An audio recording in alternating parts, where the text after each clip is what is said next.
Dr. Aziz, saya ada satu soalan lagi. Berkenaan dengan orang yang, adakah sejauh mana Aurora boleh membantu orang yang masalah salat asyik duduk injek gel je kat lutut tu? Macam mana setakat ni? So, problem dengan sakit sendi ni ialah kalau osteoarthritis lah. Kalau kita katakan selalu indication untuk cucuk lutut ni ialah osteoarthritis. So macam mana Aurora ni boleh membantu? Dia mempercepatkan perjalanan darah di kawasan tu. So bila percepatkan perjalanan darah, apakah yang menyebabkan sakit di bahagian tu?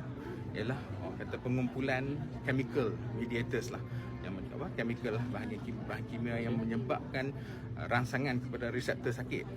Okey. So bila perjalanan darah elok, so benda tu dia akan jalan dengan cepat. So bahan kimia tu dia akan hilang dengan cepat, Release cepat. Okey, satu lagi efek kepada Aurora ni, dia ada kata relaxing effect kepada muscle.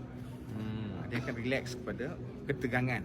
Salah satu punca sakit pada sendi tu adalah ketegangan bahagian otot tu, ketegangan lah. So dia akan improve kawasan tu. Kata dia nak kembalikan kita punya cartilage, tulang rawan semua tu, tak ada orang yang boleh, jutawan lah kalau siapa yang boleh buat kembali kepada tulang rawan tu tumbuh balik. Okay, so efek kepada Aurora ni ialah kebanyakan sakit tu disebabkan oleh muscle kita spasm. So otot kita ni, bila otot kita semakin kuat, dia akan membantu mengurangkan sakit pada sendi kita. So kalau saya cadangkan dia Aurora dengan alasan sebagai pain relief dan untuk redakan dia punya inflammation, sesuai ke? Yes.